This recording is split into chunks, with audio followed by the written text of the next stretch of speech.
Cheers. Cheers, Frank. Cheers. Thanks Welcome for back. having me back on.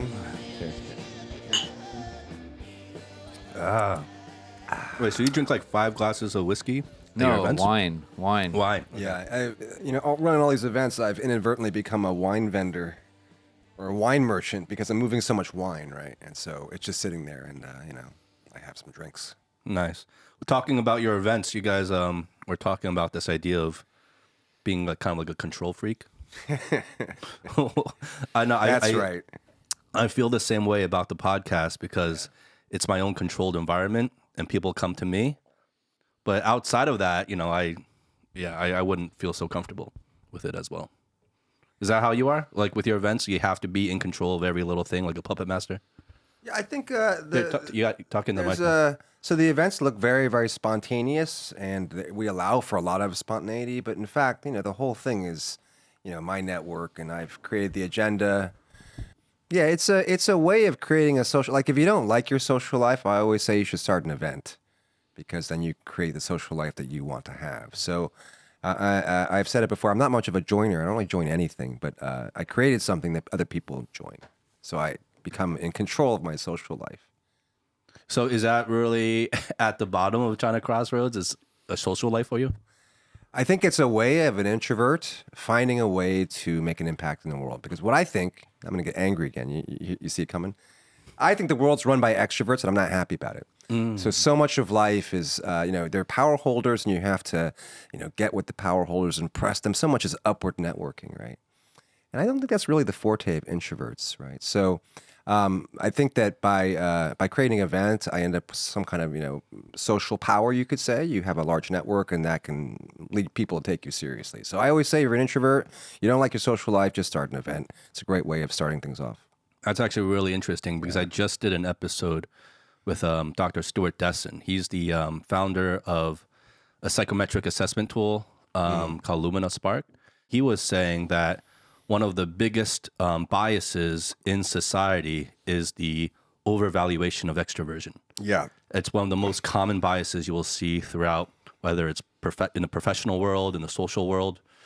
And he was talking about that, and it's like we undervalue actually the strengths of introversion. Yeah, and that's absolutely true. I mean, it's also true of especially, I think, American culture and certain kinds of business culture, like, certain kinds of consulting firms, this kind of thing.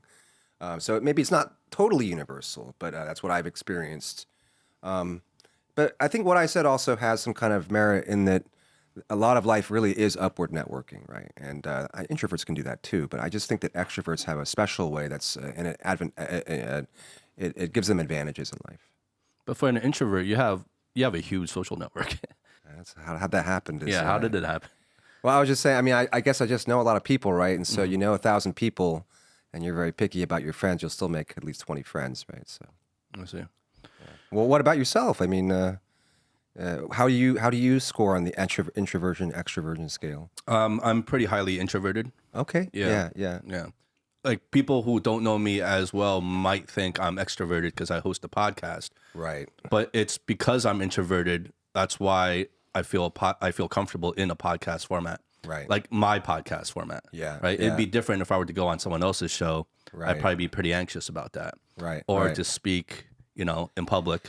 Yeah. Like that would be that's a different ball game for me. I wouldn't be nearly as comfortable doing that. I'm pretty comfortable speaking in public and going on media or this kind of thing, but I just think it's practice, and you've done it a couple dozen times, and it gets really easy. Yeah, well, but also there's a degree of control. So like, what's interesting about your show is that there's no agenda, and it's longer, and so there's no way anyone's going to have everything set to say in this show. yeah. So the first time I came on, it's just going to be like a 20-minute podcast. So I'll have a few set things to say, but it wasn't like that at all, right? So yeah.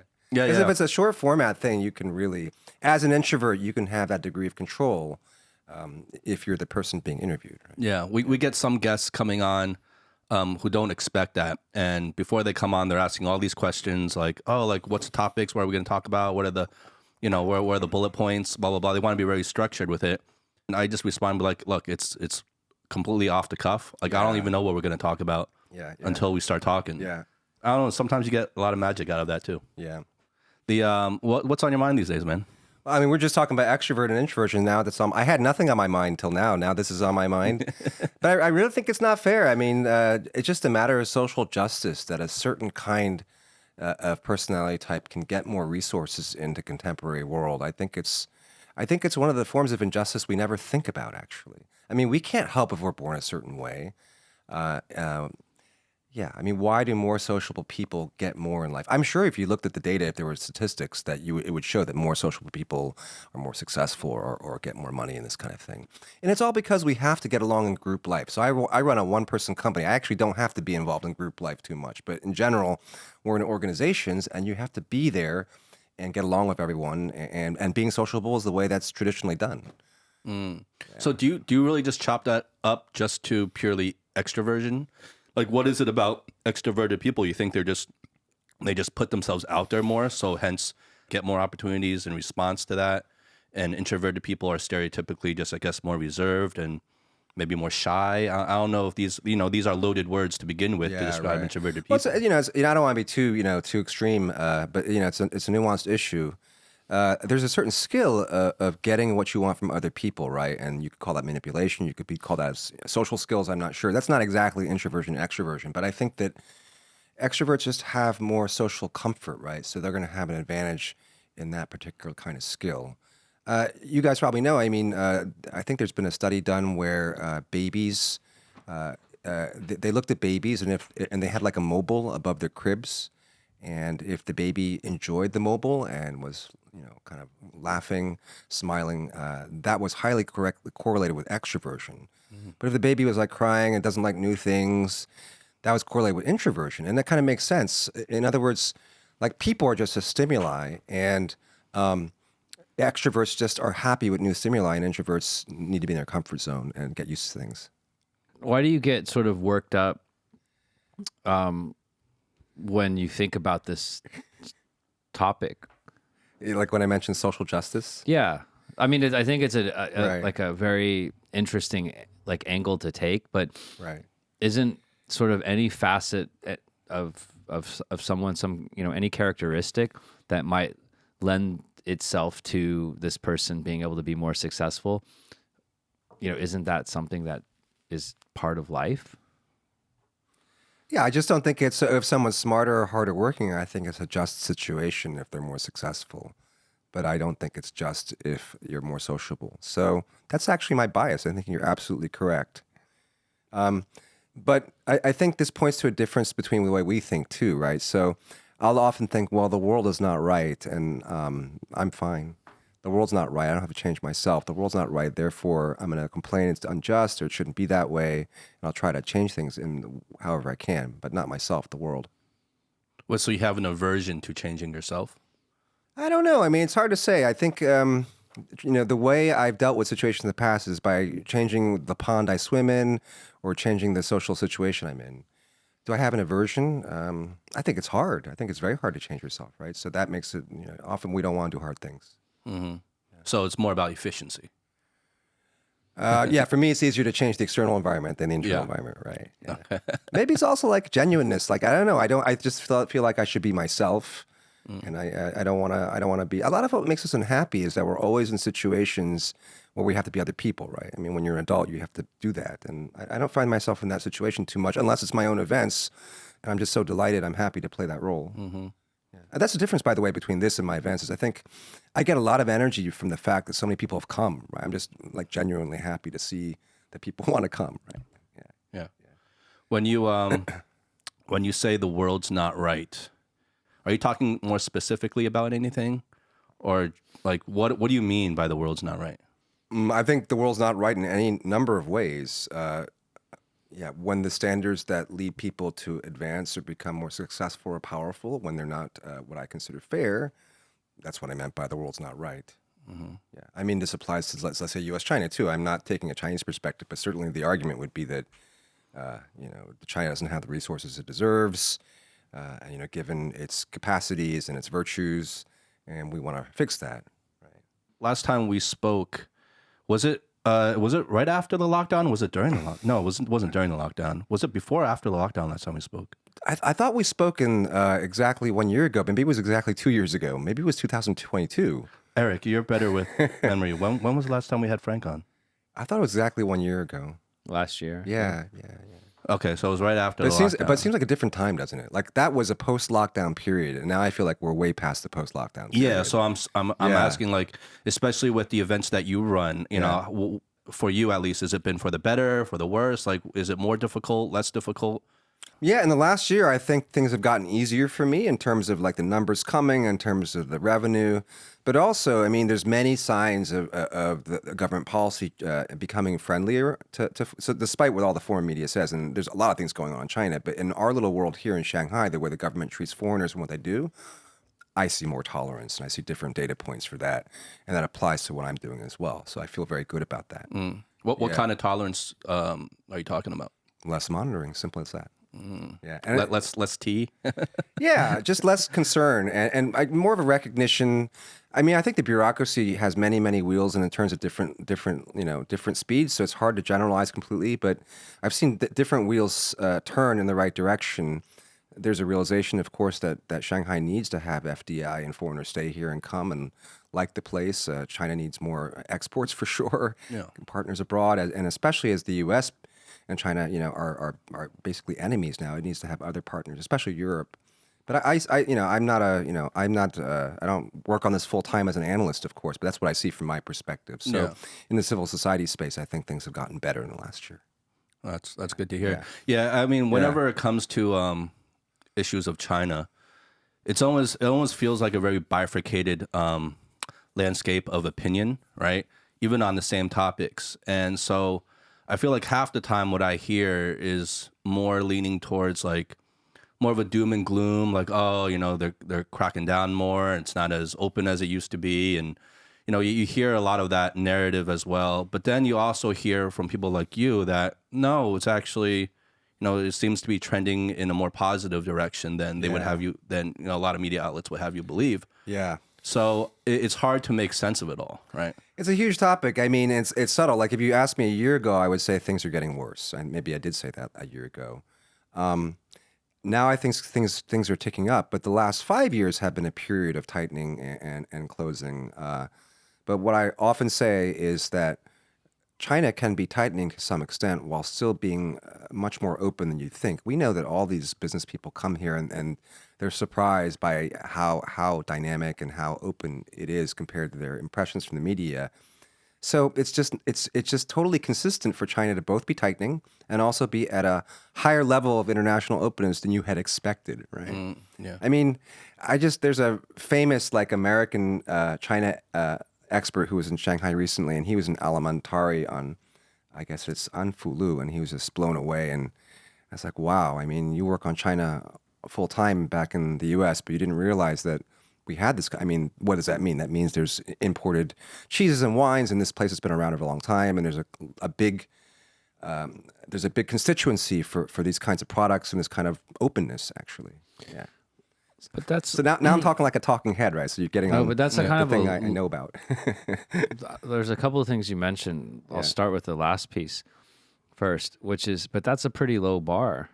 Uh-huh. I mean, it's like it's at the expectation. So imagine like you can go into a grocery store in the U.S. and you can buy like any kind of Chinese sort of good, right? I mean, you've been able to do that for a long time, probably like 30 years, right? Right. And the fact that you can go in and get cheese is some type of indicator, right? Because like 20 years ago in Shanghai, you wouldn't be able to get all this imported stuff.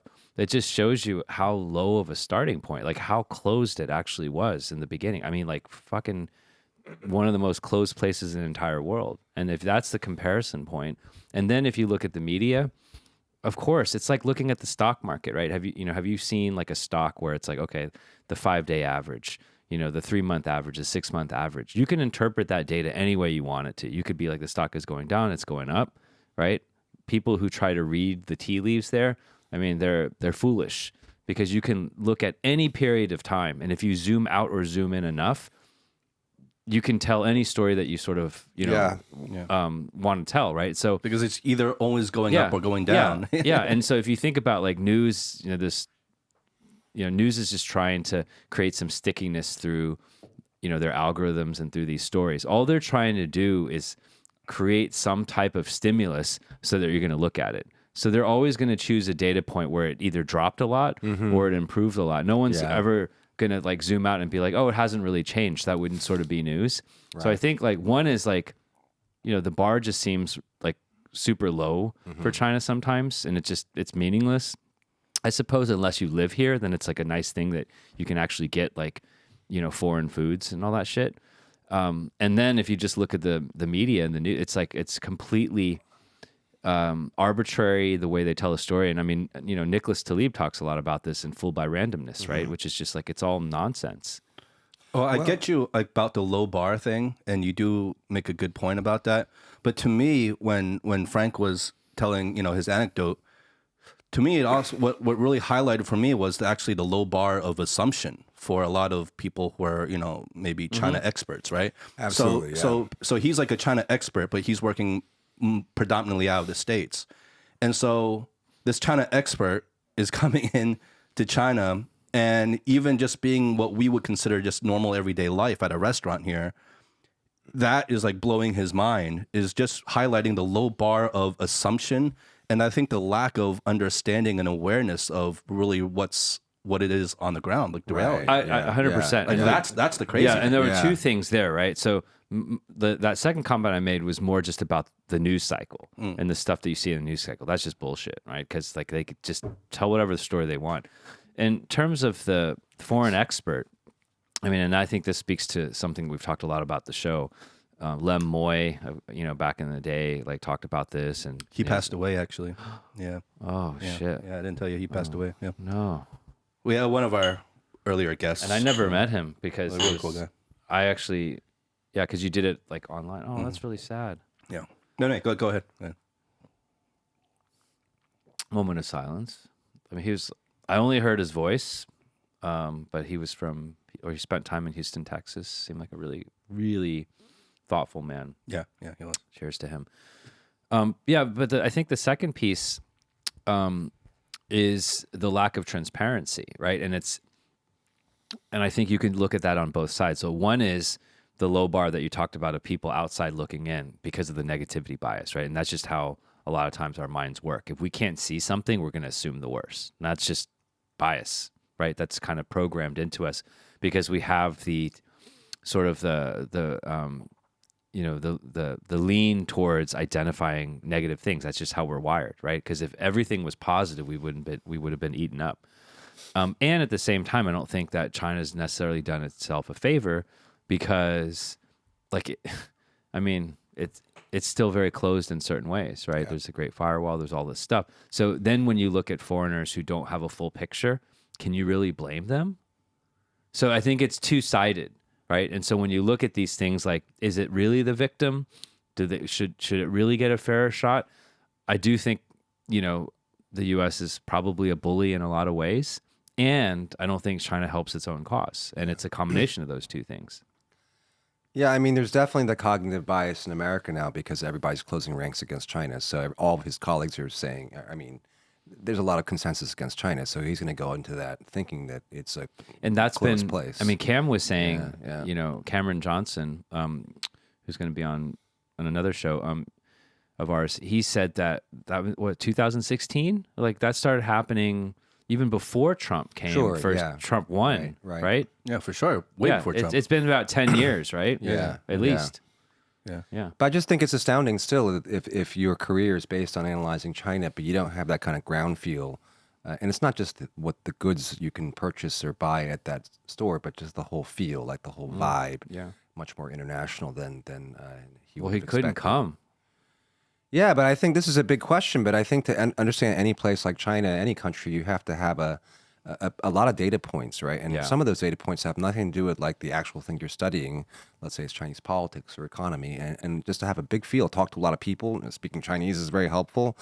Well, I've actually said to a couple of people, I think like China would have a better America policy and have a better understanding of America if some of their scholars had just worked in McDonald's a couple of years. And they haven't done that, of course, either. But I think just having that, ground feel is really important to the bigger analysis. Well, when you say McDonald's, is that just a metaphor, or do you literally mean like working at McDonald's? I literally mean working at McDonald's. You learn a lot about the United States by doing that. like the common day folk. Yeah, collar. yeah, and kind of just ordinary life. 100%. Go on the Yeah. front lines. Anything. Yeah. A factory, Yeah, right? A small business. Yeah. Go into the village. And it's both sides. Yeah. If you really want to understand a place, I mean, Lem Moy said this, right? If you really want to understand a place, you got to go talk to the people there. right. Yeah. That's the best way to learn. And And I you think, gotta, like, the key word is you gotta go. You gotta be there yourself. yeah. Well, Zach, and also like Zach Dykewald said, well, not necessarily if, but it's just a lot harder if you don't actually go there, right? Because you don't have your five senses. But it doesn't mean it's impossible. But your biases can easily get in the way if you're just looking through a screen, right? So it's much easier, and it also shows intent, and it shows sort of your like how deliberate you are. But you got to go and spend time. Yeah. And you have to have the curiosity and the right mindset. And, I know you deliberately didn't mention this person's name because it probably be, not be so nice to this person. But that it sounds like this person then had a revelation like, oh, I've been stuck in a bubble and I really need to rethink the way that I engage, because it's easy to kind of just become very tribal and then be in your place and think you understand and get groupthink, where you really need to constantly push yourself out of your comfort zone and always be asking yourself, like, where am I wrong? Not even like, how could I be wrong? It's like, what are the areas that I know that, that I can find out that I'm wrong? I would think that that person probably didn't have a revelation, but I mean, having this one more data point, I think, can help enlarge your judgments about China. If he thought before that the general level of openness was, I don't know, 5 before, but now it ends up being 7, that can inform his judgments about the direction of China. Yeah. Right, And it accumulates incrementally, right? Like there's no one thing that's just gonna completely change someone's Right, ideology, right? Or yeah. a previous thought, but it accumulates. And then, like you say, there's more data points to consider, even if they're not like fully aware that, but it's rattling around in there somewhere, right? Or here's And it another thing accumulates. that we can like a little conclusion we can draw. So I think that kind of place or that part of Shanghai shows that China's a complex society. I mean, a lot of things going on. It's a complex economy. And so let's look at monitoring. I mean, it's hard. It may be harder to monitor people in China than you might have assumed, because it's not such a uniform place where people are doing the same thing like back in socialist times. And the party has great capacities too, but if, it could have some implication on how you judge these kinds of things. Yeah. So when it comes to the talks that you host, what's been the general vibe in terms of getting speakers? Do you ever come across a lot of people who maybe are not so familiar with the landscape and they're more hesitant to be like, oh, wait, this is a talk in China, I have to be up there talking? Like, do they feel some sort of risk associated with that? Yeah, so the great majority of my speakers live right here in Shanghai, so I'm all about community, and so half my speakers, they just come to the event before, and I get to know them because I'm in the community building business, so no problems with them. Yeah, I used to host more professors and experts from abroad, but I do less now because they're here themselves to learn, to catch up on China, right? So I'm not going to host them, and if they're a well-known figure, I have to worry that they may be monitored, and I have different stratagems. I think that that for hosting a somewhat more sensitive talk, but it's a limited resource. I can't use it all the time. Yeah. So I don't host too many people from abroad. Actually, I don't have to worry about Wait, that too didn't much. you used to have a rule? Or do you still have a rule where they have to live and work here to talk in your events or something? No, like that was the rule for the YouTube actually. Oh, Well, the YouTube channel is the rule for that is you have to have been a former speaker, so they could live abroad. But it's supposed to promote. It's supposed to like get our views out of Shanghai. So I have that kind of straight on the YouTube channel. I see. But for the speakers, you can live. I mean, you just have to be a China expert. If it's on China, you have to be a China expert of some sort. Yeah. Yeah, I mean, there's only one case I can think of where the person was coming from abroad and they know China extremely well, and they were a little hesitant. I understand because that person's very high profile. But in general, the speaker won't get in trouble. I will, right? So they don't have to worry so much. So what's your level of concern? As I said, it's going down. Yeah. That's all I'll say. I can't say too much, honestly. Yeah. Well, Frank, you mentioned, something a little bit earlier about, things are better than last year just in terms of how strict things are. Right. But they're still, more restrictive than sort of 5 years ago. And I'm just curious if you could comment just around, okay, like how long have you been in China? Like just remind everyone. Right. And then what's been that arc? Because again, right, like we are just a speck. I mean, I don't want to get too philosophical, but we are a speck in the universe compared to the lifetime of a universe. Oh, yeah. Right. If you really, really zoom out. Yeah. And so when we start looking at, you know, time periods of a couple of years, you just lose sort of perspective, right? Because these things they all have cycles. Right. So I'm curious, like in the time you've been in China, like what cycles have you seen? And I would imagine that the last couple of years have been the most restrictive it ever has been, but in part due to, you know, COVID. Right. So yeah, it's good to recap a bit because I feel familiar because I've been on the show before, but listeners are new. Yeah, I've been doing these events for 15 years. And the first 11 years were more informal. I was working in different jobs. I was formerly a political risk consultant, and I worked at The Economist as well. And I was just doing these events on the side, and they became my passion. So I started my own company in 2020. So you have to divide, like in terms of the event universe, there was the pre-company and post-company days. Now, in terms of what we could host any topic we wanted just about, and I mean like U.S.-China relations, or what's the future of China's, you know, what's China's future? All these things that maybe are a little more, definitely more dicey now, right? Especially U.S. stuff, or like, you know, hotspots in the world. I mean, if the Ukraine-Russia war had been going on in 2015, we would have been able to host it. Or if Israeli-Gaza issues back then, we would have been. Now these are considered hotspots, and we don't want to quote unquote cause people to get angry in public. I'm paraphrasing.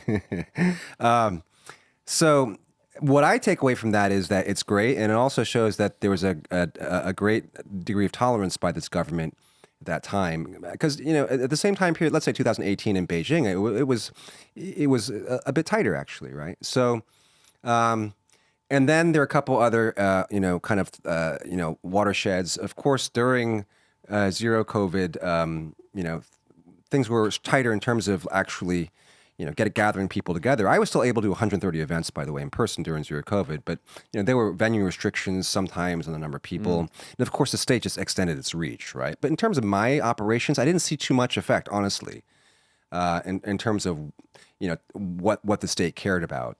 And then we had the crash out of COVID, and that's when I see much more tightening on civil society, not just me, but other folks in this town.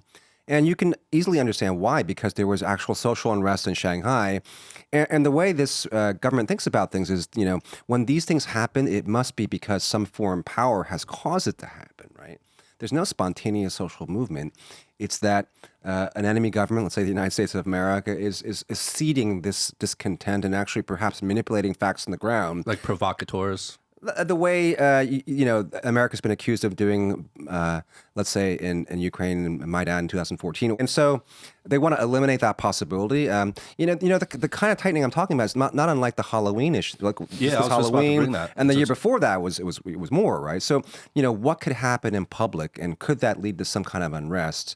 And if that happens, the way the government talks about it is it's bad for Shanghai, because we want to have a stable environment so that we can keep, you know, getting back to the good old days.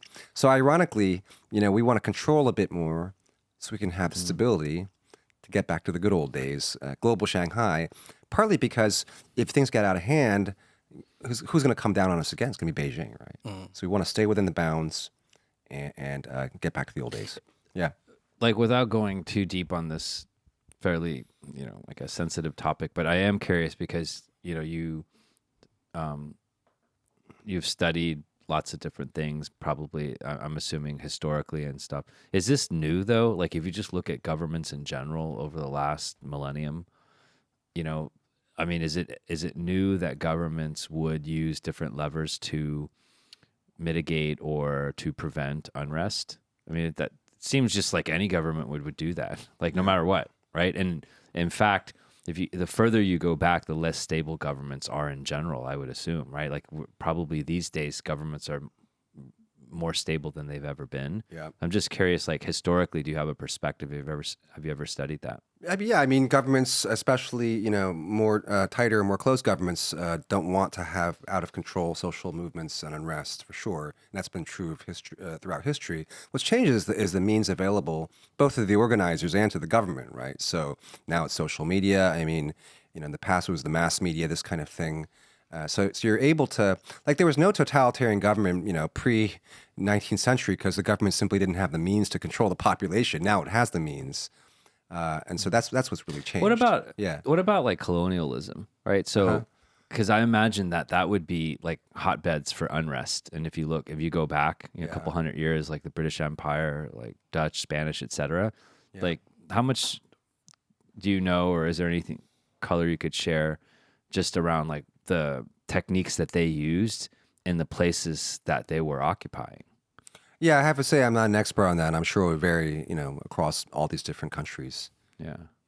The what's the framework you think we should be looking at this idea of, tightening or opening, depending on the country you're in or the government and the time? Do you feel like, I guess maybe to Eric's example of the stock market, is it always just a cycle or fluctuation of sometimes it's tightening and sometimes it's opening, and it'll just kind of keep going up and down and open and close, within, let's say, 3 to 5 year cycles, something like that? Or do you feel the framework we should be looking at it is more long term, like this is a longer term trend of closing down in China? Like, how do you see it? I think it's all things at once. So, it's almost like a homeostatic system. A lot of systems like the human body are homeostatic. So after a period of going up, it'll go down, right? Like our body temperature. I think that's also true of not just Chinese politics, but, many different different polities. So, And also what's happening globally as well will affect sure. that, yeah. So we have a certain kind of regime now. We'd expect there'd be some push, be a different kind when it's gone, and it'll go up and down. So that's one dynamic. Now we have to add two more. There's definitely a long-term trend toward tightening that I don't think is going away. And I don't think that's contingent upon this government. I think it's that America has, the more America pressures China, the more China will react and prioritize national security, worry about subversion and spying. And that's what governments do when they feel they have an enemy. America's doing the same thing too in terms of being more careful about Chinese nationals. But in is America. that the intention on the U.S. side? Because, is there a long term, goal is to destabilize, or are we just caught in this vicious cycle where they do a little, there's a reaction, and then they can't get out of that loop anymore? I think that's a hard question. Is a long-term goal to destabilize? I don't know. It's kind of true and false at the same time. I think for sure. So I don't make a lot of predictions. I think predictions are very hard. But what I will say for sure is that America's, kind of indignation about China's rise and desire to prevent China from replacing it is not going away for a very long time. So I make that prediction. As long as that factor's there, you're going to expect a reaction from the Chinese side. If your biggest geopolitical enemy, the United States, is telling you, well, you should open up, engage in economic reform and other reforms, why would you do that? I mean, your enemy is telling. That. This is dynamic number two now. So there's a homeostatic, up and down. There's a secular tightening, which I right now do predict is happening and will happen. And mostly on the American side, I think I have some understanding of the United States and its history. This is something that's deep in the American psyche now that it feels threatened by the rise of China. And I'm not even saying that I disagree with American policy, by the way. In some ways, I think American policy has been effective so far in worrying the government here and isolating China. We'll see how it goes going forward. So I'm not even saying I disagree with the United States. It may even be an effective policy, but it's a tightening policy for sure. Mm-hmm. Finally, there's another dynamic. I hate to be so social scientific-y, but there's the Anfulu dynamic, right? So you have 30, 35 years of engagement. You have stakeholders who are buying this cheese and wine, and they want engagement with the world, right? And that's how they derive their livelihoods. I don't know. I just saw something in The Economist. Someone was interviewed. I can't remember what the issue was, but because she'd seen something on Netflix, she thought something in China was just not right. Oh, yeah. Yeah, there's an article in The Economist about how in some town, I think it was in Jiangsu province, some of the former government officials like monitoring like how many babies you have. Used to only be able to have one. Now they're encouraging families to have two or more, right? And so this same official was telling this lady, "Hey, when's your period? When are you gonna have a baby?" And then she said, "This is just my privacy. This is like she said, this is like the Handmaid's Tale." That is a long-term dynamic that actually furthers China's opening, I think, right? Because these people aren't going away. And we've had this 35 years engaged. We've had these Netflix, we've had these TV series watched over all these years. It's not going away right away, right? Wait, what's not going away? Consciousness of the way things work in the West and how things might not exactly be right here. And I'm not even being critical of the government. I'm just saying that, things can be more open here because we have a lever, a perspective from all these years of engagement. Right? Yeah, so I hope it's not too complicated an answer. No, I mean that third Yeah, that there's third things piece going is- on. Yeah, that yeah, third yeah. piece was just everyone's hope from the Western side, right? Yeah, After I'm saying- but I'm saying it WTO has and all that inertia. stuff, that Like- would just be an inevitability. And while that didn't play out sort of across the world in the way that people might have expected, it doesn't. Maybe it's just a time frame thing. I'm saying I'm a relative optimist about it. I mean, I just said I think China's tightening, and so we're going to have less of those aha moments from watching, Netflix or international TV series or going abroad or staying abroad for sure. But I'm an optimist about the way that 35 years invests in a certain kind of view of the world among a lot of educated people, and that inertia won't go away too quickly. Yeah, so I'm optimist about that. But I'm quite a pessimist about the pressure, the international pressure on China. Yeah. And some of these things that, they like the time period is the way the time period then overlaps with our lifetimes is just, it's unpredictable, right? Like, I mean, you could be talking about hundreds of years and then we're all dead. Yeah. And that I think because we like to also think of things in terms of our own lifetimes or even in, just different inflection points in our own lives. Right. And I think that's hopeful thinking. It's not realistic. Yeah, I think that's really interesting, what you just said, Frank. I never really thought about it that way. And correct me if I'm wrong, if I'm misinterpreting what you said, but it's just like basically the last 35 years of opening, there's this carryover momentum in society with the way people think and the exposure that they have and maybe their hopes and expectations for their own livelihood and their future. And so that carryover momentum, even if on a larger trend, China is trending in a way that it's more restrictive, there will be more resistance towards that because of that carryover momentum and the way people think. Right. And we see that right now with, some of the crimes of despair, the huge consumer pessimism about the economy. A lot of it is that we have these baked in assumptions and they're not going away, right? Yeah. I mean, if you were to do a survey and you were to ask people, where would you live if you could live anywhere? Where would you invest if you could invest anywhere? Where would you send your school if you could send them anywhere? Right? That would be the litmus test, because the way that people would answer in the Western world and the way that people would answer here, well, you can draw your own conclusions. Yeah. And then ultimately where you put when you put your money where your mouth is, that's the problem. That's the reality. I mean, at the end of the day, you can talk about anything. Yeah. But what decisions do people actually make? And if you can't keep people from, leaving or going elsewhere, then you got a problem. Like no amount of sort of, I guess, control can change that. Little data point. So I'm an adjunct professor at a French business school, one of the more highly ranked ones. And just talking to my boss there the other day, and they're doing gangbusters in terms of their Chinese student intake. And, part of that is they take the program, they get that degree here in China, and they get a nice foreign degree.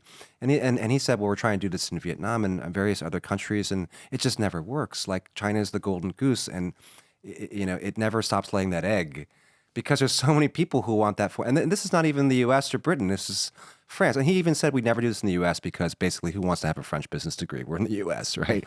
Or we would never do this in India because they want to study in Britain. But in China, even if you're not on the first tier, you're in the second tier of foreign education. You're not even going abroad. You're staying in China. There's just so much demand still, right? And that's an indicator of exactly what you're saying, Yeah, the momentum, it's sort of like thinking out loud, for these people, I wonder, I wish, what could it be like? And I think there's the curiosity from this 35 years of just, very, very limited opening. I mean, just through television, they kind of see oh, maybe there's a whole sort of thing out there. Yeah. Mm-hmm. Yeah, it's like you open up a whole can of worms and there's no way you can stuff it all back, right? Yeah, exactly. But from we've been kind of hearing your perspectives from a macro level, But like in terms of your own personal individual life, right? Yeah, Regardless of China Crossroads and what you're doing professionally, like you're living here as a normal human being. I mean, do you see yourself staying here long term? Going to what Eric just said, putting your money where your mouth is kind of thing. Like, Right. like, are you sticking around long term? Do you have plans to leave eventually? Like, what do you have any sort of expectation for your future? Yeah. That's also a complicated question with a complicated answer. So I hope I take some time here. I definitely want to stay here. I don't think I'll ever have a better job in my life.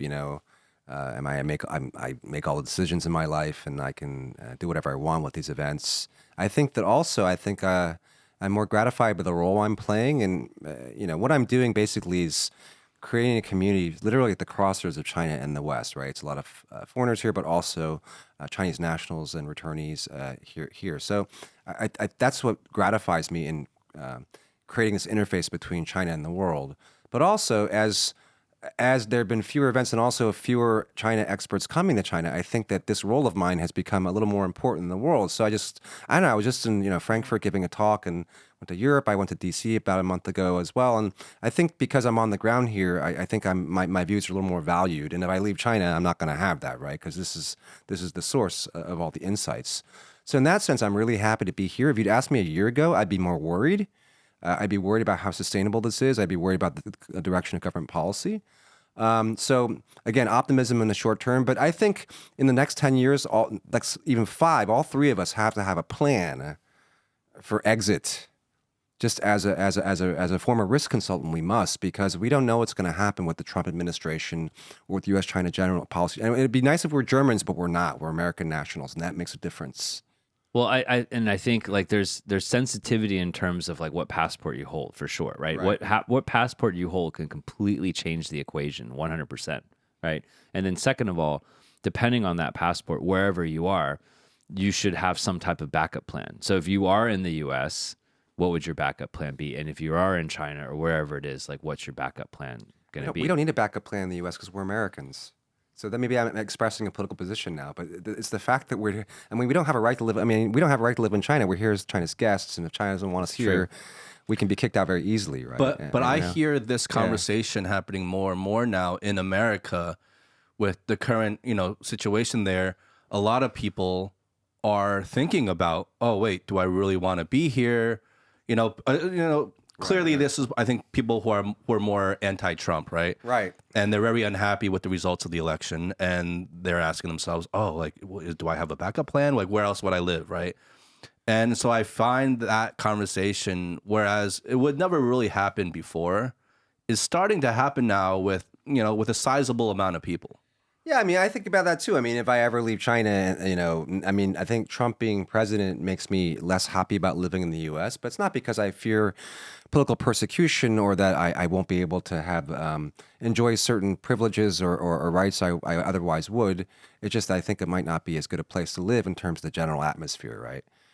And I think the vast majority of people saying that in America are thinking that, not that it affects their kind of like political or economic fortunes. No, as much, yeah. right? It's just more of So there is a little but in short, bit of that. these people are just spoiled. So I hate to be so controversial because I always get angry at some point, right? But I Yes, think that get angry. but- Do but, it. But they're just spoiled. Like if you're what's his name, Jack Smith, you're the special prosecutor who just had to step down. Yeah, maybe you should really fear some kind of like politically motivated attack on you or persecution, right? If you're one of Trump's actual enemies. But in general, you don't have to worry about that, right? Yes, and for most, right? But we don't want to discount like the whole deportation thing, because that is a big thing. It's because if it was just let's get into this, I can't if wait. it was just the overall general sentiment, okay, that's one thing, right? But it's like, no, they've actually talked about we're going to deport all these people, and then it gets a little bit slippery, and then you're looking at sort of like your different levels of sort of safety, right? Yeah. It's like, oh, how many generations have you been in America? Oh, I'm like, X number of generations, maybe I'm a little bit safer, but I'm a little bit newer. Oh, I wasn't born there. Oh, maybe I don't make that cutoff, right? But I know that's a little bit of paranoia, but that is a real sort of thing in terms of people doing this.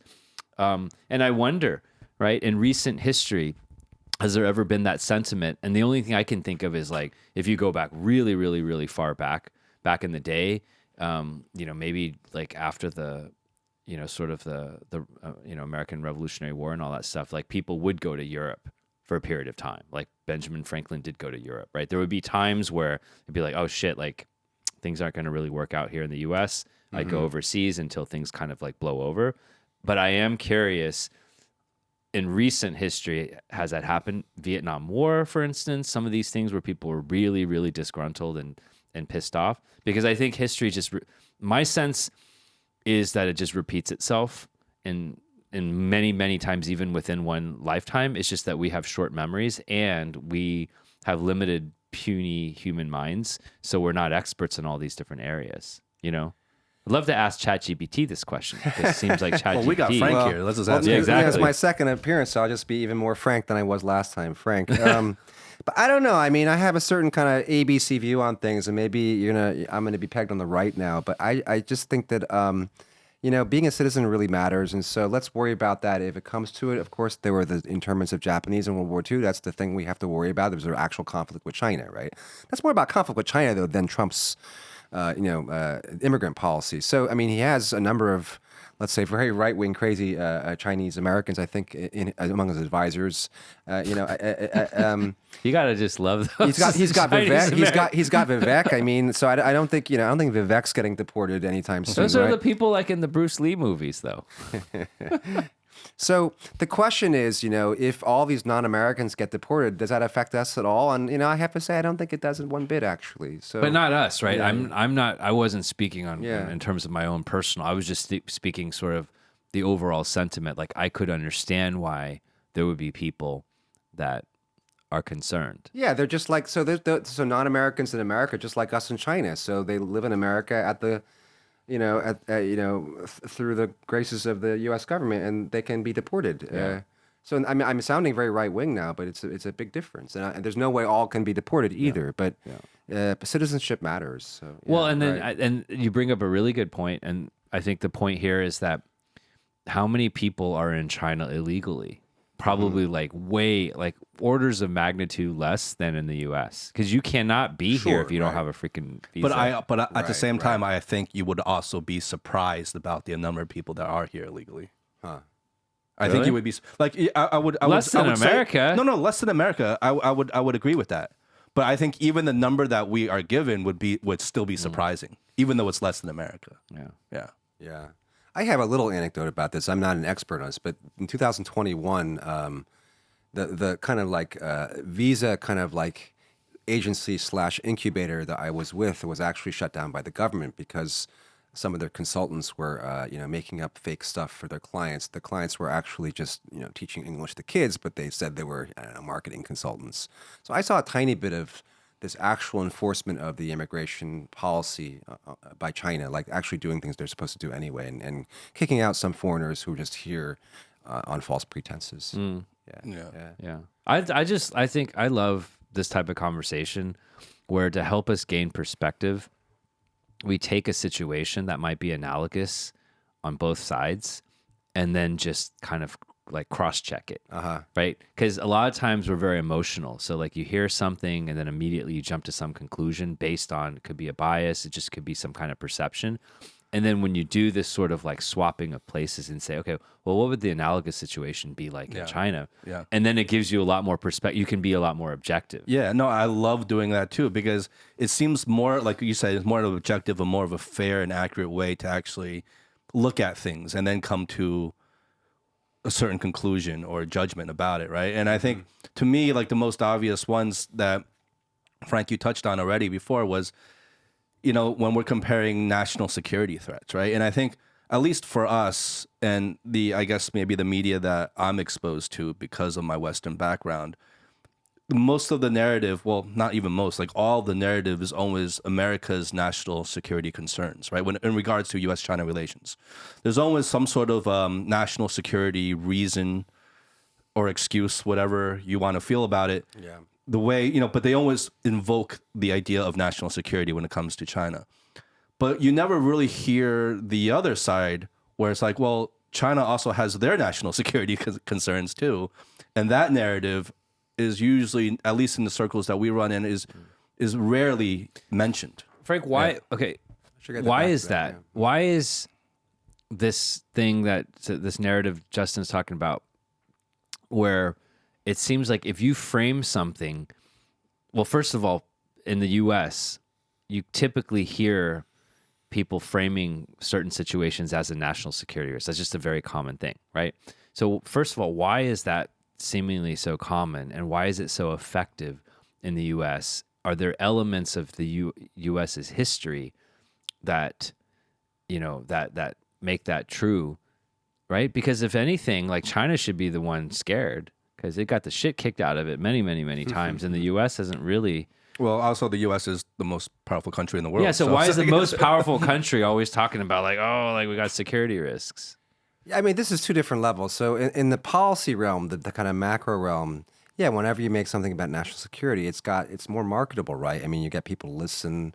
There are a lot more professionals that in the Pentagon, in America, and kind of defense-related industries than others in D.C. I think so. You get people more interested in the topic, and it's a way of mobilizing support. So I think that's maybe a very kind of like banal explanation for why national security sells. But like in the U.S. in particular, is it Right, because right. the complex is so powerful? Is there like what's the I think it's true anywhere. I mean, if you frame it as an existential, issue, then it becomes more important, right?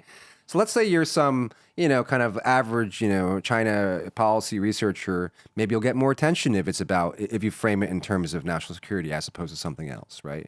This Yeah, kind of for thing. sure. If you have a headline that's a little more nuanced and subtle, like it's not going to get a lot of eyeballs. But if you say, "Oh, this is like Yeah. existential risk," and then everyone's going to be paying attention to it. Also, I get the feeling, especially in recent years, that America is kind of like the land of hyperbole. So everything is packaged in this life or death. It's almost like this cartoonish, like evil versus good kind of scenario. Even the way they talked about Trump, they were saying, a lot of people, pundits were saying, he's the next Hitler. Like every bad thing is always like compared to Hitler, right? Like in America. So it's like, it's a land of hyperbole where they always just go to the most extreme examples to compare something that they're against or don't like. And it's almost like, well, if you do this, it's like a snowball effect, and then it'll just become like the worst, situation in the world. is that American thing, the Hollywood sort of thing that Justin really nicely described? Do you think that is distinctively American? I think that's actually part of it. And I think also maybe another part is just Cold War 2.0. So this strategy of demonizing the Soviet Union, and it was a very bad regime, so I shouldn't say it shouldn't be demonized, but it was a mobilization strategy to get people on board. I mean, if it's really a matter of, evil versus good and this kind of thing, then you can justify interventions in Vietnam and Korea, this kind of thing. And I actually agree with the policy. Sometimes politicians do have to exaggerate to accomplish the goal, and the goal was successful. The Soviet Union was defeated in the Cold War. So that's kind of answering that question. But let me just get down to what I really want to say. So in terms of like how national security sells, I'm no expert. I don't live in D.C. It's just my thinking. But I think I have more insight on the kind of like micro level. So I just think that, however much it seems that things are tightening in America in terms of what you can say on China and the kind of public opinion that limits what the moderates would say. It's nothing compared to China in terms of the national security consciousness, right? So America's still a relatively open society, and China's its regime is a relatively closed one, and it's very concerned through its founding ideology about the potential for foreign countries to subvert the government's goals. So call out culture is more on the societal level. Exactly, Whereas the right. stuff here is happening at the sort of government level. Well, then Yeah, right. going back sort of and just rewinding just like half a click here. When you look at dominant powers in the past, like, did they use this same way of framing things in national security? Like, are you aware, like, for instance, like the British Empire, right? Did they frame everything in terms of like life and death like the U.S. does? I don't know the answer to that question. I mean, I don't think the Britain did because it was replaced by the U.S. in many ways, right? So I don't think it was like a relationship of animosity. But I'm no expert on that either. Sorry to say. Yeah. It's just fascinating though, like framing things in a way that just like taps into your greatest fears, And I just wonder, like in other like major powers, how effective were they in doing that? Because it seems like the U.S. is just really good. Like, I mean, the whole communist scare and, you know, and McCarthy and all that stuff. It seems like we're just fucking really good at that shit. I mean, maybe the more general question is, when you're number one, don't you always fear being replaced by number two? And that's been true of every. Well, did Rome? I mean, did they do that? Were they like? Did they have public Rome, campaigns? Yeah, I think historically speaking, they were also you could be seen as very paranoid because there is a good point where it's like if you are the number one power, just like in sports examples, if you're the number one team, everyone's gunning for you, right? Yeah. So you got a target on your back. Yeah. And so you know there are legitimate threats, of course, but like I mean, every country, especially if you're a superpower, has legitimate threats. So they're that facing word every you day. mentioned, paranoid. So do you think that America is more paranoid than it should be? I think it's a very hard empirical question. So, I mean, more specifically, if America no longer is the top power, does that mean that the world becomes chaotic and America really is providing these public goods that prevent conflict? Specifically, I don't know, South Korea and Japan rearming, having nukes, and there being security competition in East Asia. That's the fear, right? I don't know the answer. I think it could go both ways. I think that's one answer, but I think as Americans, it's certainly in our interest that America has more power and that it continues to hold its positions. And this is not a right or wrong answer. It's just it's what's in our interest. I think it's that. It's a very for sure, self-serving thing, right, for us. Yeah. But here's, I think, to your point, in terms of like, is like kind of this hyperbole, like unique and packaging things in a certain way? Is that unique to America? I think, and I'd be really curious to see what your thoughts on this are, Frank.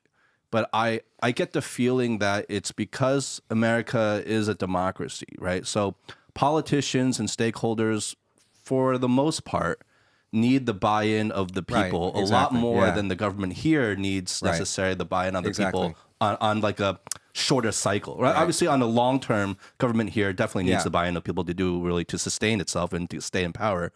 But for American people or American politicians, it's like that's like on the top of their heads every single day. So every single action, every single thing they say publicly is in regards to getting reelected, right? And so when you're speaking, when most of what you're talking about when you're talking about publicly is aimed towards the common everyday citizens, it becomes like a TV program or an advertisement. You need in this 15 seconds that clip to get most people to buy in what you're saying, to listen to what you're saying, to stay engaged with what you're saying, and try to get them to agree with what you're saying.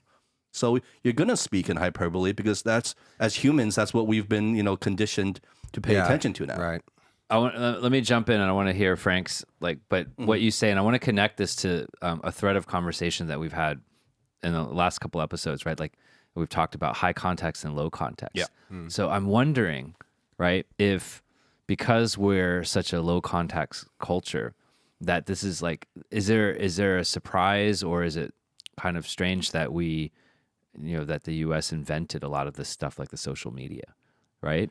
Like, is it surprising that these other cultures that have different ways of sort of communicating through, deep traditions and legacies and heritage, and we're a much newer place, and so we need to have this more short form kind of thing, and we invented sort of the Snapchats of the world, and then right, it's all about selling, because we had to constantly sell people, and so like this whole Hollywood hyperbole, this thing is like the U.S. fundamentally is based on this sort of selling culture. Like we had to like get people to buy in because it was like a I love that. pot. It's like in the U.S., it's more important what is said, but I feel in Chinese culture, it's more important what is unsaid. Yeah. Right. Yeah. Yeah, that's a great.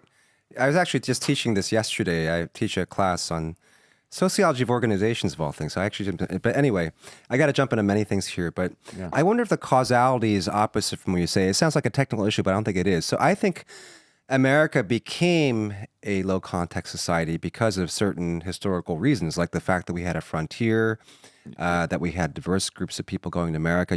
There were strangers. You had to cooperate on the frontier or in these cities with different groups, and you had to make yourself very clear. You had to be relatively loud, and you had to promote yourself. I do think America is the most self-promotional culture in the world, but it makes sense if you're in a society of relative strangers and you want to get something done and become known. You're not in the village where people have known you for generations. And a misunderstanding in that environment could be fatal.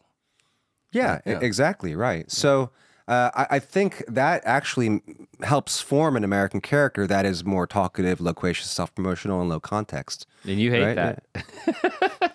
You know, I can do that too. I mean, I can be very talkative, but in general, I don't think it's a good thing. But anyway, I mean, it's almost like a social scientific experiment. Were the British originally that way? That people went over? I don't know. If they weren't, then probably the social and historical situation made them that way, right?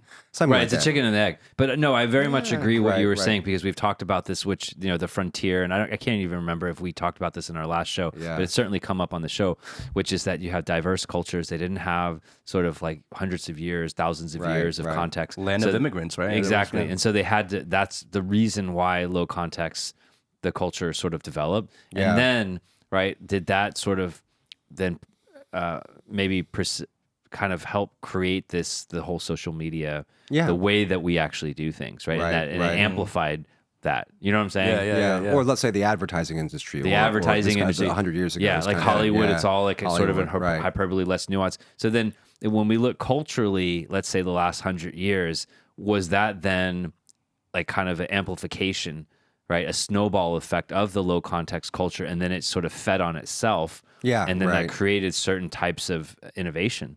Yeah. Is the modern day advertising industry, is that pioneered by the America?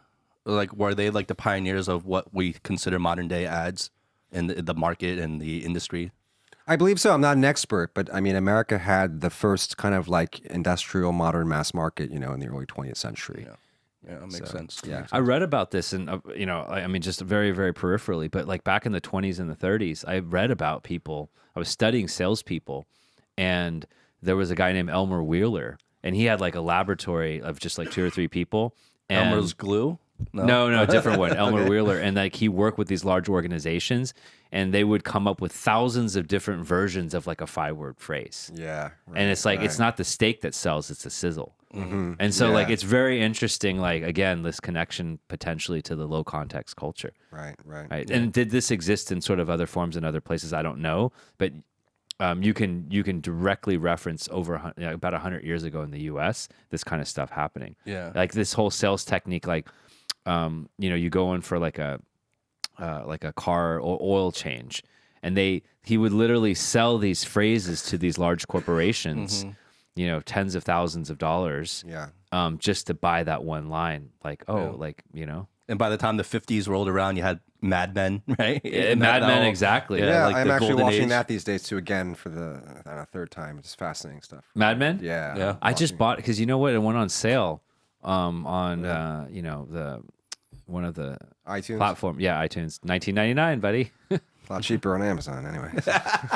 Okay. Ooh. Oh. Yeah, it's definitely my favorite series ever, and I think it's just such a revelation. Yeah. Well, But I want to get back to another point. no, though. go ahead. So we were talking. I mean, I really agree what you're saying about like how the enemy has to be sold, right? Whether it's China or the Soviet Union, and you have to get. And you were putting it in more negative terms, I think, in that you're going to simplify things so the masses agree with your policy.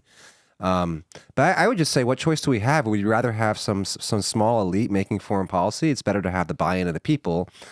You got to get them on board somehow, right?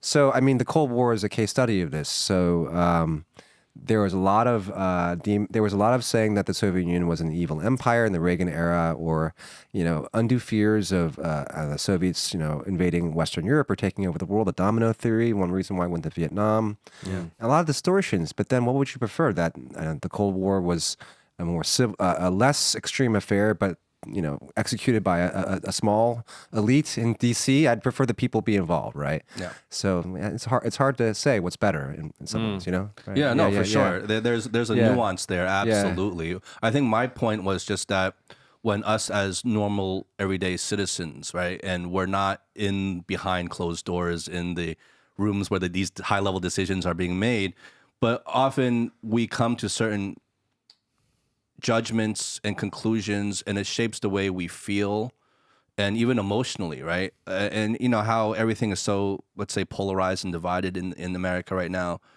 I think a lot of it is just because you're just being manipulated by what people are saying and what media is saying, what politicians are saying. And in my feeling, obviously I don't know, I could be wrong, but my feeling is that they're saying one thing towards you because they need your support, but then what they're saying and what they're actually intend to do could be very different, right? And so in that way, both things can still exist at the same time. They do need the buy-in of people maybe to stay elected and be in power, throughout different levels of the government. But then also there is maybe a smaller group of elites that when it comes to actual decision making, they're making decisions that aren't in line with what they're telling you. It just feels very manipulative, right? It's like they can't really tell you the truth of what the real purpose is because... And maybe for good reason, too. Yeah, because for of good national reason. security But then concerns, it's like, right? it kind of is, like it disillusions you a little bit about the world. It's like your parents. Your parents have to like trick you and manipulate you to get you to do, and they can't just be like straight up with you. And like, I mean, it's so polarizing. And now the levers that they're pulling they're all the negative levers, right? And that's, I think, what kind of puts me off a little bit. Why can't you just be straight with us? I don't think it's as sinister and bad as you say. So, I mean, I think a lot of leaders actually believe the exaggerations they promote because they're just like us. They came up through the system. They watch the media and listen. So I don't think there's necessarily like a cabal of leaders who are inventing these lies. I mean, and I think China's a good example. So I think the leaders here genuinely want certain things, but they're also a product of the propaganda environment in China for the last how many decades, right? But they just sincerely believe certain things too.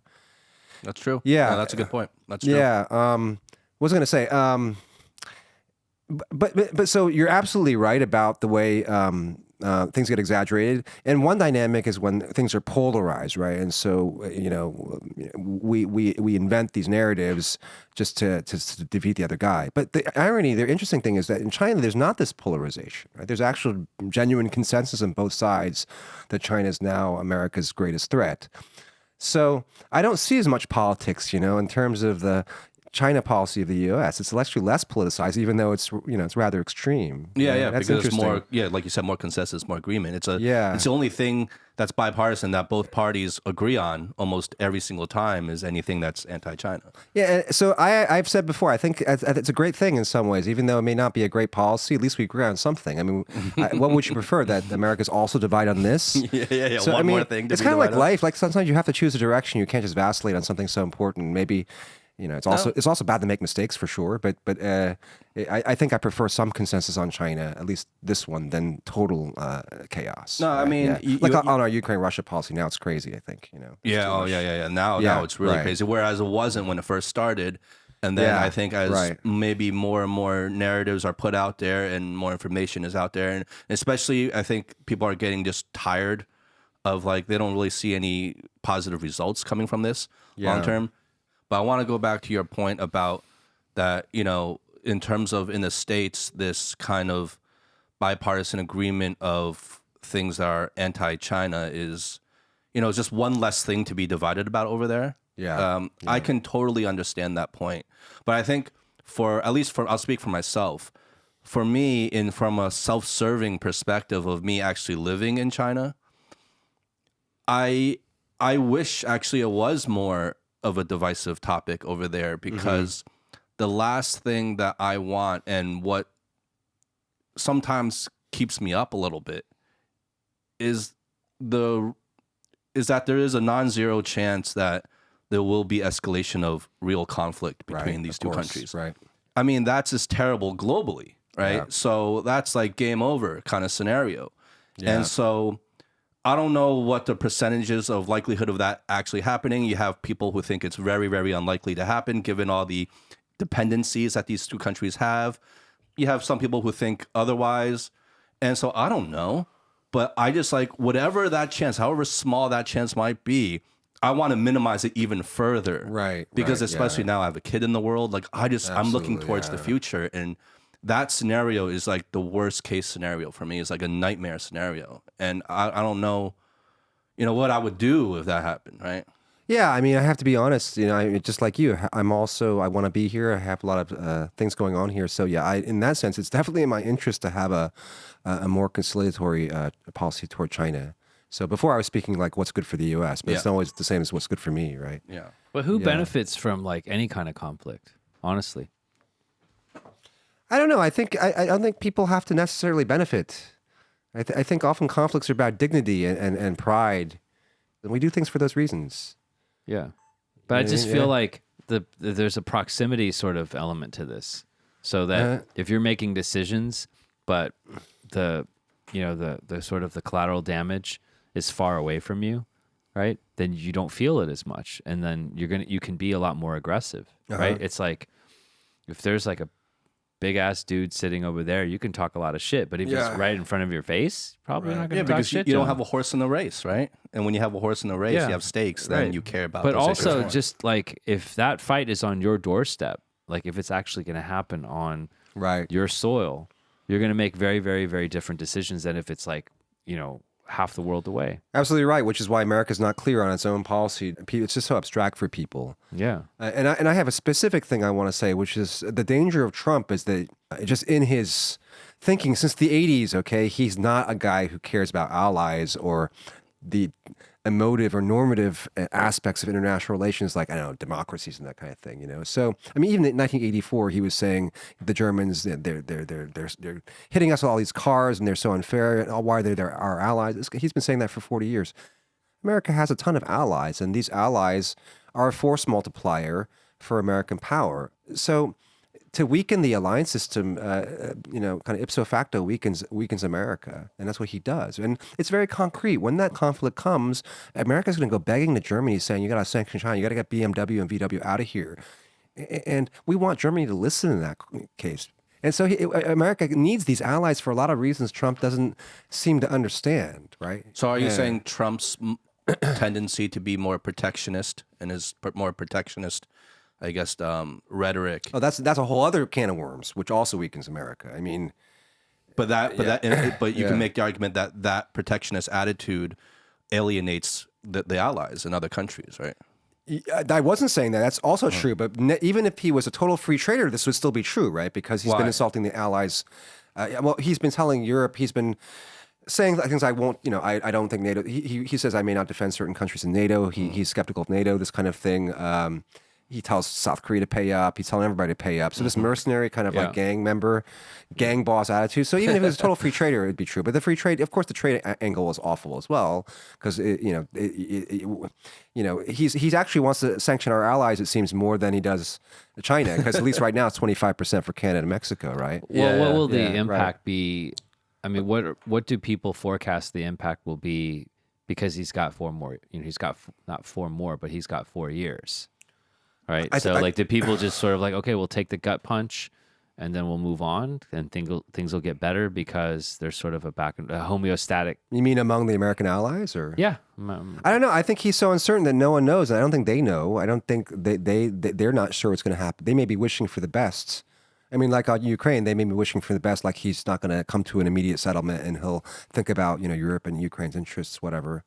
But having said all this, so many things are coming to my mind, but let me make a very pro-Trump argument now, okay? Because we want to engage people a little bit. But, since the 80s, I saw him on YouTube. He looked great. He sounded great in like 1986, 84. And he was so articulate. I think he's a smart man, but he seems to have, he's slowed down since 1984 anyway. And he was saying even back then, these Germans, these Japanese, they're flooding our markets with these cars, and it's just not fair because we raised them up, right? It's not fair that we Americans have the most advanced economy, and then through our kind of kindness and desire to build a global order, quote unquote, they all came to our level. Now they're competing on our doorstep, and we're losing American jobs. It's simply not fair.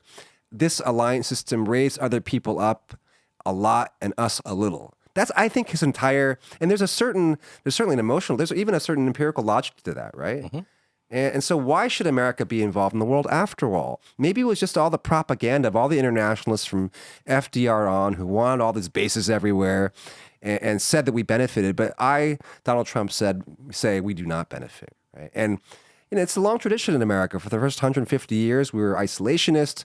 We didn't think we had a lot to gain from this deep engagement, at least security engagement with the world. Of course, we had a lot of trade.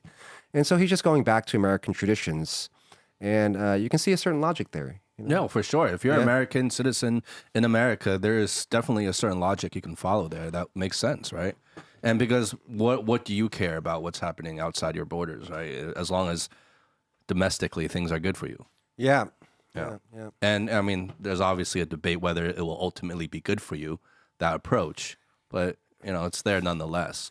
I mean, Trump, look, again, for me personally, I've never been on this whole bandwagon of like, you know, F Trump, like, you know, this guy's a horrible person, because I'm a little more extreme. I just feel like the whole thing is bad. Like, I just feel like both sides are not great, right? Yeah, and so right. to me, it was always silly how people who are really anti-Trump, like if you want to be anti-Trump, go for it. I mean, that's your right. That's your prerogative. Be anti-Trump.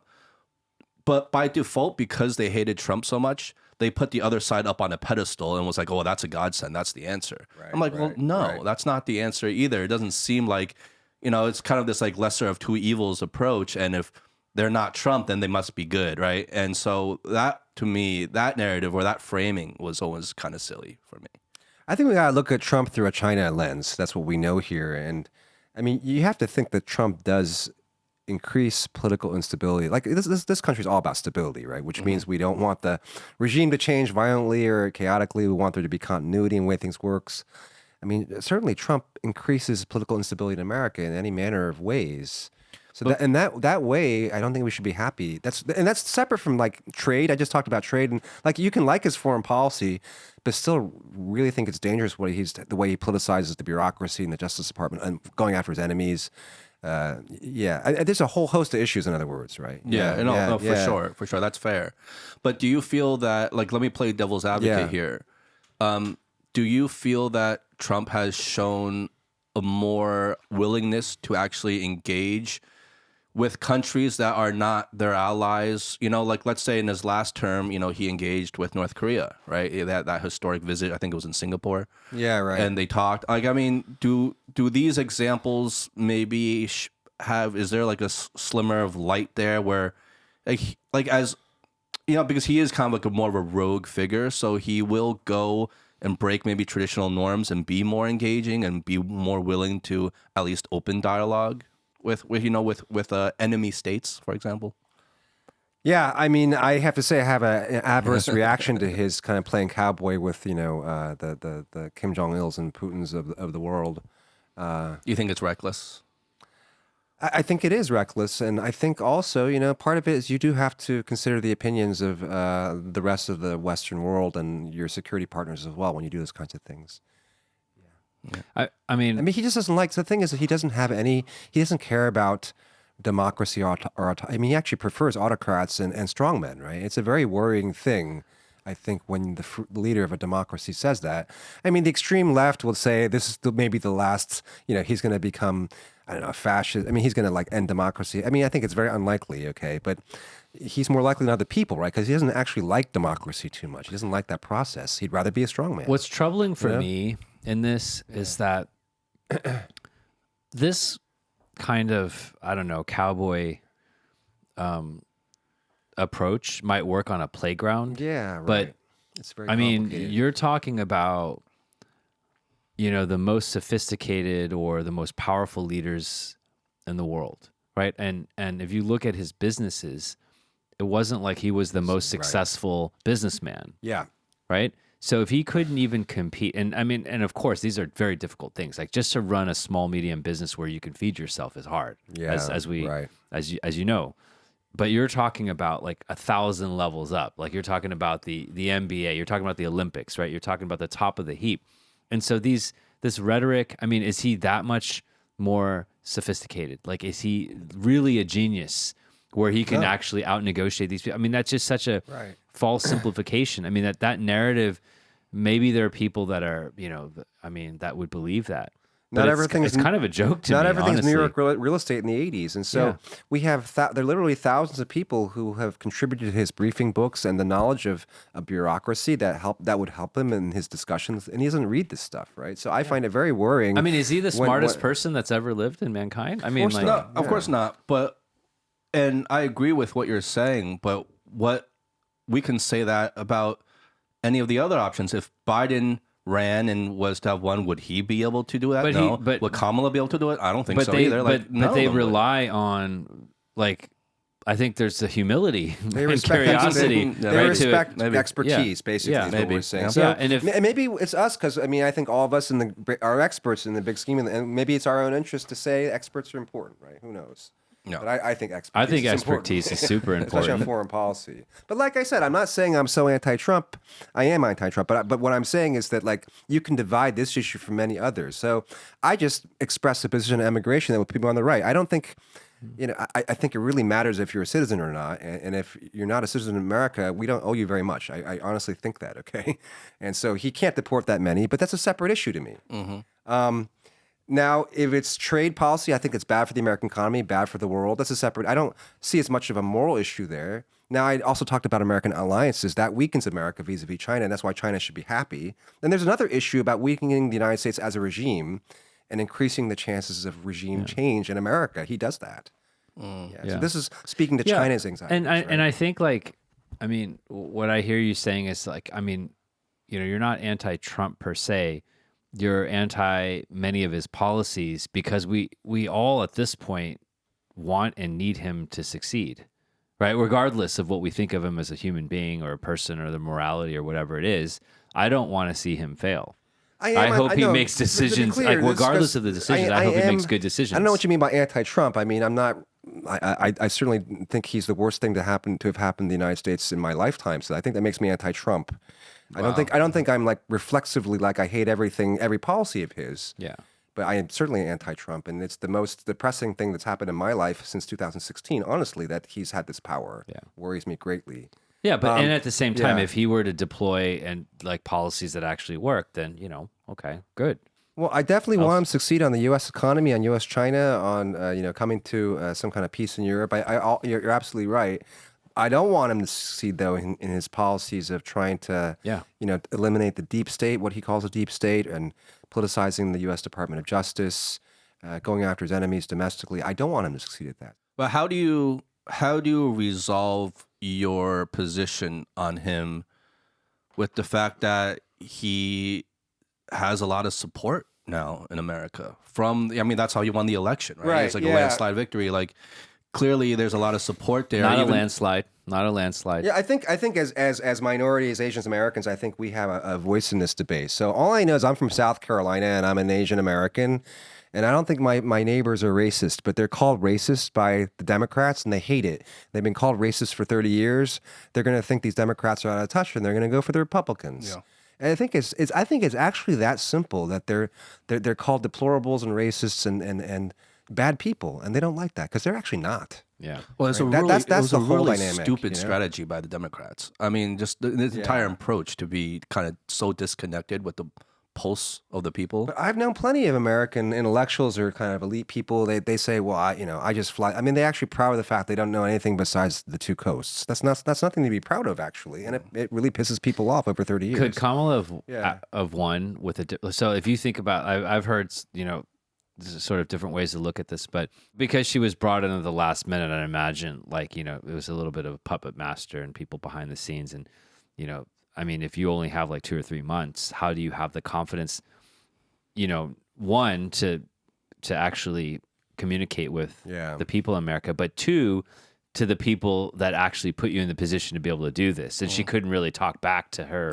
There's a real China talking point in here, which is that, America, you've accused us of being, I don't know, a closed one-party state, but look at you. I mean, the Democratic Party couldn't come to a decision about this at all. There was no input at all, and we had to pretend that the guy was healthy when he wasn't, and then we had a rushed process. How is that different from the way decisions are made here? I'm not saying that's true, but it's a very strong argument that these kinds of closed processes are just an artifact of political life and not the regime, or let's say of unhealthy political life. It's not as black right? and white. Yeah. Right? I think what you're saying is that the Democratic Party should have had more input. One is that like you have to apply the same standards then. If you're going to judge one, China this way, you need to judge it that way.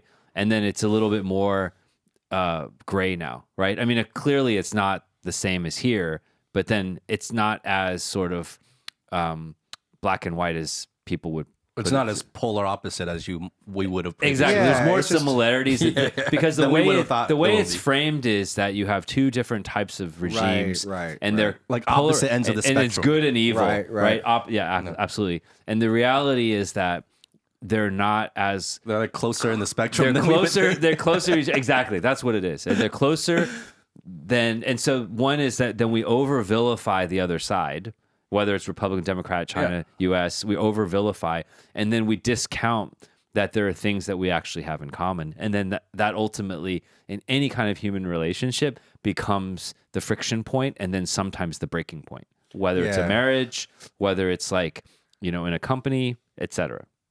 I'm saying something different actually. So I think the regimes are very, very different. but I'm also saying that not everything's the regime, and so there's just group life. In this case, group political life. And when there's an unhealthy group political life,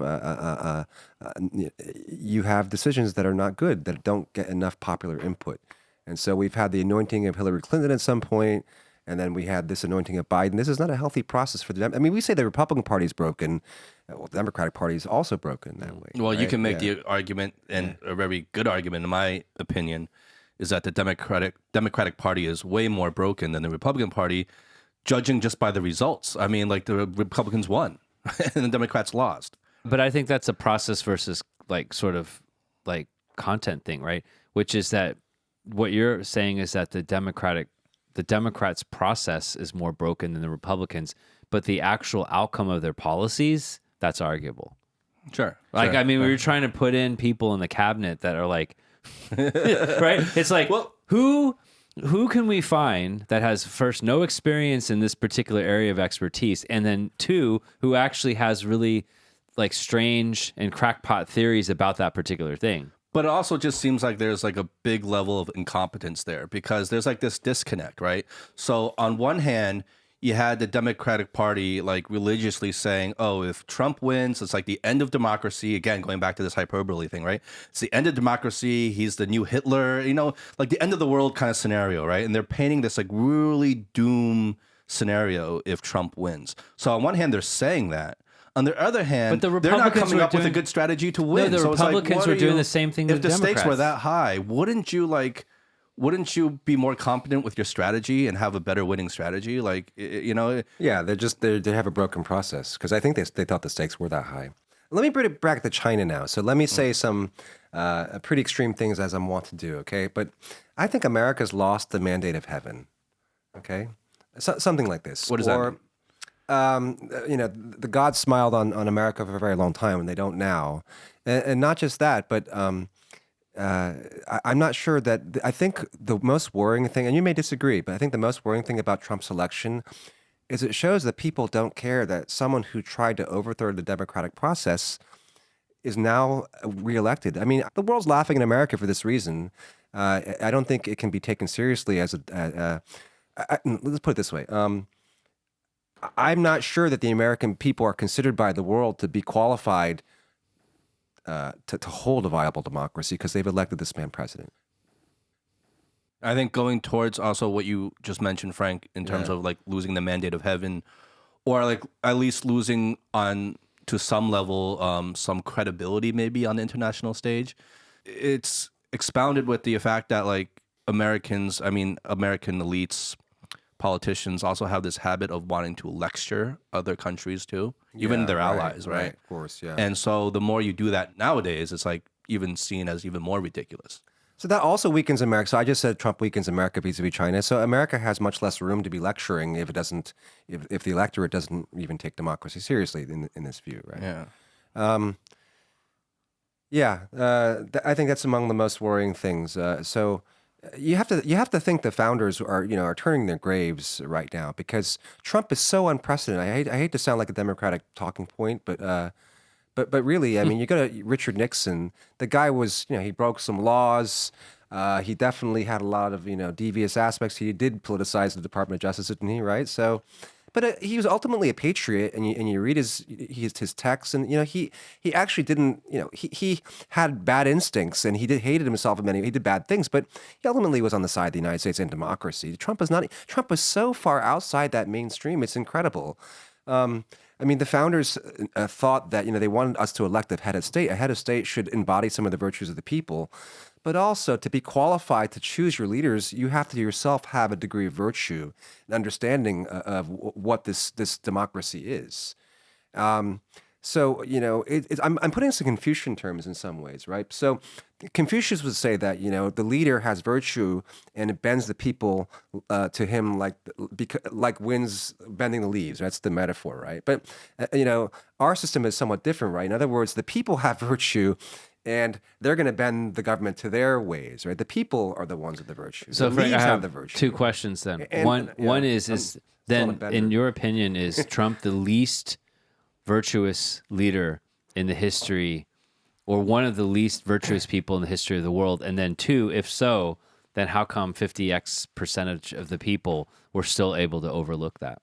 Because we've lost virtue, and he's the least virtuous in terms of democratic virtues. I'm sure there've been worse people. I'm not sure, but in terms of his other, misconduct, I'm sure there've been others there probably been others been worse. But in terms of democratic virtues, he's the worst, certainly. Yeah. But I don't think people. I think that people have lost the virtue. We've lost the mandate of heaven. Yeah. So it's a very serious issue. What's the best case scenario for the next 4 years based on the things that you care about, and what's the worst case scenario? And when I say best and worst case scenario, I mean things are like probable, like at least a 20% chance. Right. I mean, I'm no kind of prediction analyst. It seems to me best case scenario is same old, right? And we don't have a blow up of the international system, no conflicts involving America and Europe or Asia. And the worst case is that there are such things, right? Yeah. No, but what let's just spell it out. Like, what's the worst? Like, what's a probable, when, okay. Yeah, a 20% probable worst case So, scenario. let me share some context, because you were at The Economist before. Yeah. But when they were talking about their models and all that stuff, Yeah. right? So they actually go through like what are the most probable sort of scenarios, and Right. the single most probable scenario is the one that happened, which is that Trump swept those states. And the second most probable scenario, even though when you add up all the probabilities, they actually had Harris slightly ahead, right? Yeah, right. But if you were to look at like probable sort of types of scenarios, what would that pessimistic sort of bad one could be? Like war? Right. Do you see that? So yeah, it depends on how you put the threshold. So I wouldn't put a U.S.-China conflict in the top, within the 10% or maybe even 5% threshold. So we're not going to talk about that. So I don't see that as a somewhat likely bad case scenario. Now I think Europe's more worrying. So Putin action on after Ukraine settlement, Putin action on the Baltics, dissolution of NATO because no one's acting. America steps back. That's probably higher percentage chance, I think, than here in China. I'm not sure if it's 10% or not. I'm more worried about that. America's exiting NATO or Trump making it clear he would not, commit troops. Again, that's in a higher percentage band for me.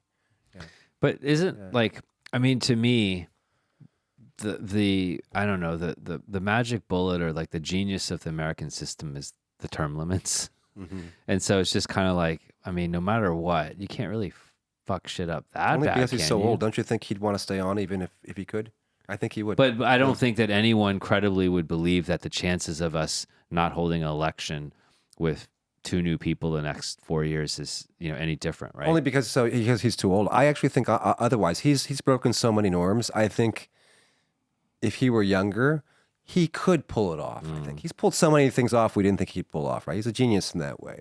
But if he said, I have to say another term, I think he could still win. What can we learn from Trump then? I agree that he's sort of a negative, like a pathological genius. I think he's truly extraordinary based on what he's done in terms of his own goals. What can we learn from him? What can we do to be more effective when we hold some small bit of influence and power so we can make the world better? Okay, so I have an answer for this. A sad answer, but I hope it makes sense. What we can learn from this is that civic education is very important. And I blame the Democrats in the 1960s for changing America such that civic education was no longer important. What is civic education? Understanding what a democracy is and what the founding... So China does this extremely well, right? I mean, everybody here has had many years of education about what the party thinks, what China's about, what the humiliation was about, what are... It's actually, it's a 10 out of 10 performance in many ways in getting the people to understand what is the mission of its regime. You may not agree with the goals, but it's a 10 out of 10 performance.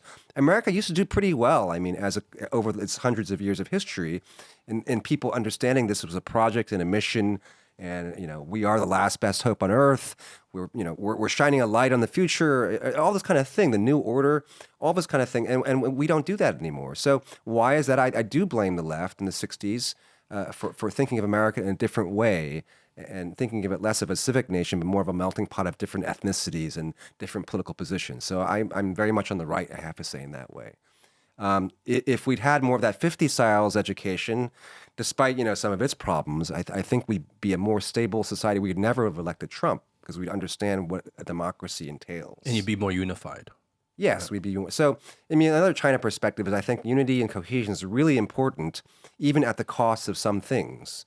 China does it very well, and America has historically done it pretty well too, just not in the recent decades. So fascinating what you just said, right? Yeah. It's like, and I don't think that these things are necessarily mutually exclusive, right? This idea that we're a melting pot, because I think the narrative for a long time was that that's what made us really sort of great. And so I feel like you could integrate that approach. It's like this diversity. It makes us really, really, really great because even though we come from all these different backgrounds, we understand what the end goal is. Right. And so if you're like, and I haven't heard this viewpoint. I'm not knowledgeable about what happened with civic education, but in no way do I think these are mutually exclusive. And maybe we just sort of missed the plot. We took it for granted. And we focus so much on the fact that we're all sort of different coming together rather than then highlighting that we should be pointing at a common North Star. Yeah. Right. I mean, this is a fascinating kind of discussion. I mean, we can go so long about this, but like what I'm thinking of right now is this.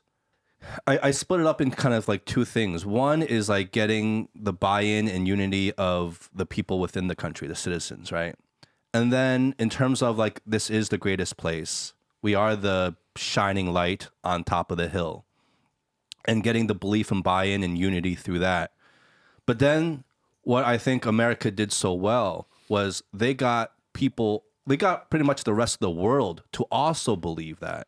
And that's largely because it was a melting pot. So you had people from all different countries who can go there, start a life, the American dream, right? Start a life and become successful, hence proving to the rest of the world that what they're saying, what they're believing is actually true. This is the shining light. This is the city on the top of the hill, right? Yeah. And so in a way, the fact that it was a melting pot also proved that ideology, I guess, that education, what you're talking about, in a way, to the rest of the world, because it confirmed what they were saying.